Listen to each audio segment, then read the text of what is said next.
옷은 누구나 입어요. 좋아하지 않아도 입을 수밖에 없죠.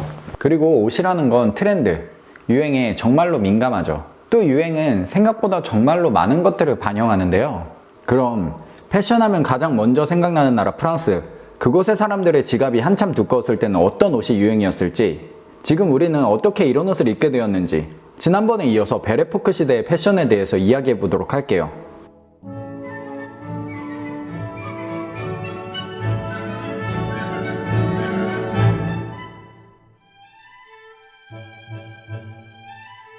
우선 짧게 베레포크 시대에 대해 이야기하면 큰 전쟁도 없고 정치와 경제의 발전으로 지금의 파리가 화려하고 예술과 고급 문화의 중심지로 자리 잡게 된 프랑스의 19세기 말 즈음을 뜻하는데요. 계급과 상관없이 부를 쌓는 신흥 부자들, 그리고 기존의 부자들이 서로 자신의 부와 화려함을 뽐내는 레이스를 하게 되죠. 그 레이스가 불이 붙게 되어 프랑스의 수도 파리는 사치와 화려함의 상징이 되게 됩니다. 물론 지금도 마찬가지지만 당시의 파리는 명품점, 고급 음식점, 술집 같이 돈을 쓸 만한 곳들이 넘쳐났고, 그래서 누보리치라는 성공한 기업가들 같은 신흥 부자들이 많이 모이게 됐죠. 그런데 이 신흥 부자들이 돈이 막 생겨나니까 돈을 쓰고 싶은데 어떻게 써야 할지를 모르겠는 거예요. 이제 막 부를 쌓고 평민의 서름에서 벗어나 나도 저런 귀족들처럼 하고 다니고 싶은데 그래 본 적이 없으니까 그게 고민인 거죠. 이제 그러던 참에 누가 이렇게 말을 쓱 걸어요. 저기 내가 귀족들 옷을 많이 만들어 봤는데 그거 내가 똑같이 만들어 줄 수 있어. 그냥 나한테 돈만 주면 돼. 그렇게 고객의 의뢰를 받아 옷을 재단만 해주던 재단사들이 직접 디자인을 하고 고객에게 제공하는 패션 디자이너라는 직업으로 바뀌게 되죠. 이제 그런 사람들 중 하나가 패션의 아버지라 불리는 찰스 프레드릭 워스. 당연히 과거에는 지금처럼 옷을 만드는 기계가 발달하지 않았으니까 사실 기성복 같은 일반적인 옷이나 한 명 한 명 몸에 맞춰 만드는 옷이나 공정에서의 큰 차이는 없었다고 해요. 그러다 보니 당연히 부유층은 값비싼 옷감과 화려한 장식을 재단사에게 가져다주며 자신에게 맞는 맞춤복을 많이 의뢰를 했었죠. 워스의 하우스는 1860년대 프랑스의 마지막 황제인 나폴레옹 3세의 부인 유제니 황후가 워스의 드레스를 입으면서 유명해지는데요. 그렇게 오늘날 그 약간 난해한 옷들이 선보이는 패션쇼 오뚜꾸띠르, 그 단어의 시초가 되는 꾸띠리에라는 칭호를 얻게 됩니다. 그것을 계기로 최초의 옷에 자신의 상표를 붙여서 팔게 되죠. 당연히 부를 뽐내고 과시하고 싶었던 사람들에게 이제 그의 상표는 왕후도 입었던 옷, 나 이런 옷도 입는 사람이야, 이런 의미를 가지기도 했겠죠. 또 워낙 유명해지고 장사가 잘 되다 보니까 자신의 디자인을 좀 더 효율적으로 많은 고객들에게 어필하고 보여주려고 디자인한 옷을 모델에게 입혀 고객들에게 선보이기도 하고 표준화된 옷의 패턴이 생겨나기 시작하는 등 오늘날의 패션에 기틀을 잡기 시작했죠. 그래서 이 찰스 프레드릭 워스의 하우스를 오뚜꾸띠르의 시초라고 보고 있습니다. 그리고 워스는 영국인이었는데 프랑스에 와서 시대를 대표하는 세계적인 디자이너가 된 것을 보면 이 당시 파리가 세계 패션의 중심지였다는 걸 어느 정도 짐작할 수 있겠죠? 근데 사실 프랑스에서는 100년 전만 하더라도 대혁명을 겪고 기득권층이 약간 주춤하며 옷차림도 간소해지는 시기였거든요. 그런데 워스의 옷을 보면 지금 보더라도 혀가 내둘릴 정도로 정말로 화려하고 정교하게 만들어졌잖아요.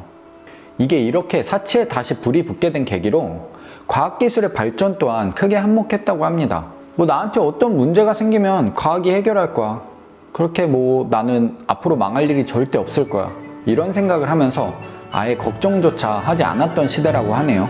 그들의 옷은 기능성보다는 트렌드와 신민성에 더 초점을 둔, 자신들은 이런 옷과 아름다움이 어울리는 사람이다 라고 보여주며 인식시키는 게 옷의 주된 의의였고, 이때만 해도 가슴과 엉덩이를 풍만하게 보이고 허리는 잘록하게 보이게 만드는 코르셋을 이용한 S자형 실루엣이 유행이었죠. 아니 대체 이렇게 불편한 옷을 왜 입는 거야? 이런 생각이 절로 드는데요. 그 당시에 여성들이 그런 옷을 입었던 이유 중에 하나가 바로 불편했기 때문입니다. 혁명도 겪고 세상도 발전했다 하지만 남녀 역할의 경계는 무너지지 않았습니다. 남성은 사업을 하기 위해 여기저기로 쏘다니는데 역시 큰 판을 벌일 사업을 하기 위해서는 당시에 가장 핫했던 나라로 산업혁명의 중심지인 영국과 신대륙, 미국이 있겠죠. 그 중에서도 이제 영국의 패션에 영향을 많이 받았는데요. 칙칙한 색감과 간결한 영국 사업가들의 옷은 프랑스 사람들의 눈에는 마치 꾸민 듯 안 꾸민 듯 세련되고 점잖은 신사의 옷으로 보였죠. 그러고는 대신 모자와 신발, 회중시계 같은 장인들이 만든 최고급 제품들을 먼지와 흙이 묻지 않게 잘 가지고 다녀야 했고요. 이렇게 조금은 활동성이 고려된 남성복에 비해 반면 여성복의 주된 목적은 자신이 얼마나 잘 나가는가를 보여주는 것이었습니다. 불편할 정도로 조여오고 과장된 실루엣은 난 움직이는데 편할 필요가 없어. 일하지 않아도 돈이 엄청 많거든. 이런 메시지를 과시하는 것이 목적이었던 것이죠. 그리고 자신의 집안이 또 자신의 남편이 얼마나 부자인지를 드러내고 주위의 다른 귀부인들과 사교활동을 하며 일종의 내조 같은 역할을 하기 위해 오히려 주변 사람들에게까지 방해가 될 정도로 비효율적인 옷을 입기도 했다 해요. 자신은 남들을 방해해도 상관없다는 생각도 있었겠죠.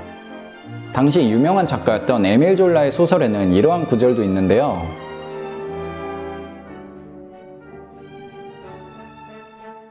그리고 잘 사는 만큼 예술과 문화에도 관심을 갖기 시작하죠. 프레드릭 워스와 더불어 당시 패션계를 주름잡는 디자이너인 자크 두세는 예술품과 값비싼 가구들을 수집하길 되게 좋아했어요. 그러다 보니까 옷을 만들 때 패션 외적인 자신이 좋아하는 작품과 문화활동의 요소를 옷 안에 영감으로 불어넣기 시작해요. 그렇게 발레와 연극 같은 공연들이 인기를 끌기 시작하면서는 그런 의상 또한 함께 주목을 받기 시작하고, 그런 흐름과 함께 두세는 당대 최고의 여배우들의 옷을 만들게 됩니다. 지금에도 패션 마케팅에서 가장 중요한 방법 중 하나인 연예인이나 유명인을 모델로 세우는 셀럽 마케팅의 모습이라 볼 수 있겠죠. 그리고 이런 아이콘들 사이에서도 당시 최고의 패션 아이콘은 알폰스 무아를 단숨에 유명 작가로 만든 배우 사라 베르나르, 그리고 깁슨걸. 여기서 깁슨걸은 실존 인물이 아닌 가상의 캐릭터로 베레포크 시대의 각종 상품들에 그려져 있었죠. 그 깁슨걸이 그려진 스타일의 패션이 당시 최고의 인기 아이템이었는데, 이게 우리나라로 치면은 사이버 가수 아담 같은 걸까요? 근데 100년도 더 먼저 데뷔했는데 심지어 성공까지 했네요. 또 이 시기에 최고의 트렌드 세터이자 힙스터는 바로 데미 몬다인입니다.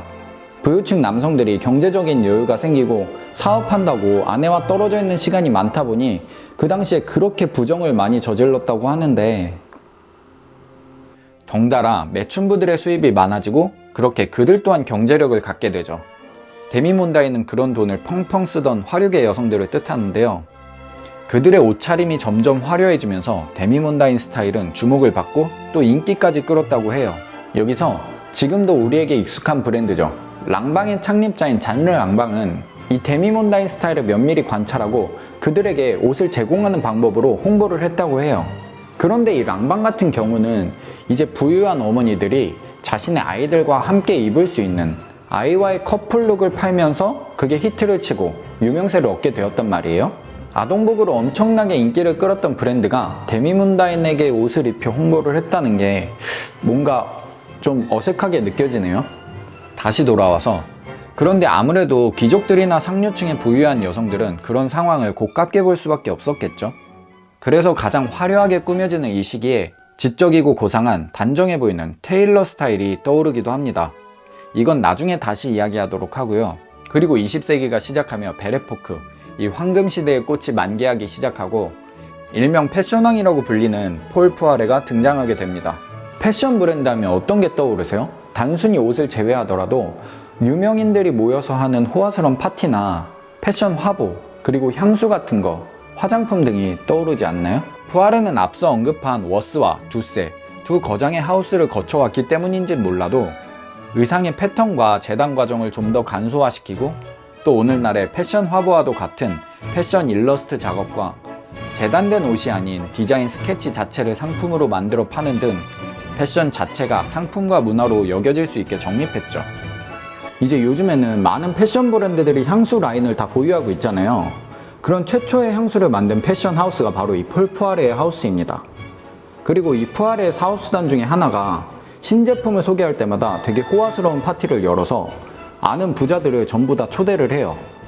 그럼 그 부자들이 파티에 입고 갈 옷을 필요로 하겠죠? 근데 파티의 주최자가 옷을 만드는 사람이다 보니까 또 남들의 옷을 입고 가기는 좀 그렇잖아요.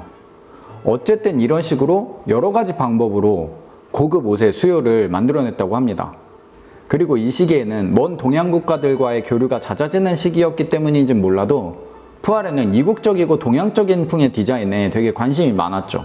또 여담으로 이때 마탈이라는 이름의 이국적인 풍의 여성 댄서가 엄청나게 인기를 끌었다고도 해요. 우리한테는 그 스파이의 이름으로 더 잘 알려져 있죠. 아무튼 그런 푸아레의 디자인은 워스의 S자형 곡선 실루엣을 벗어나 코르셋을 제거하여 직선적이고 현대적인 디자인을 선보이죠. 하지만 코르셋이 제거되었다고 해서 활동성이 크게 편해진 것은 아닙니다. 이 배경에는 여행의 대중화를 생각해볼 여지가 있어요. 원래는 불편하고 사치스러운 옷을 하루에 4벌씩 갈아입기도 했다는데요. 여행을 다니면서는 트렁크 안에 부피가 크고 무거운 옷을 많이 넣을 수가 없잖아요. 그래서 옷의 부피와 무게가 줄어들게 된 거죠. 그렇게 오랫동안 몸을 조여오던 코르셋이 사라지고 실루엣이 간소화가 되었지만 딱 달라붙는 치마를 입은 여성들은 제대로 걷기가 어려웠고, 이 또한 역시 활동성을 요구받지 않던 특별한 여성들만의 특권이기도 했죠. 보통 우리가 여성복의 코르셋을 제거한 최초의 디자이너를 가브리엘 샤넬로 알고 있는데요. 사실 여성복의 디자인에서 최초로 코르셋을 제거한 사람은 바로 이 폴 푸아레입니다. 자, 그러면 이제 아직까지도 엄청난 사랑을 받고 있는 명품 중의 명품, 샤넬이 등장할 때가 되었겠죠? 이런 호황 속에 전설적인 디자이너 샤넬도 시장에 도전을 합니다. 처음에는 샤넬 모드라는 이름으로 모자를 만드는 브랜드로 시작을 하죠. 그리고 1913년 새로운 가게를 열고 첫 스포츠웨어 컬렉션을 열게 돼요. 그리고 1년 후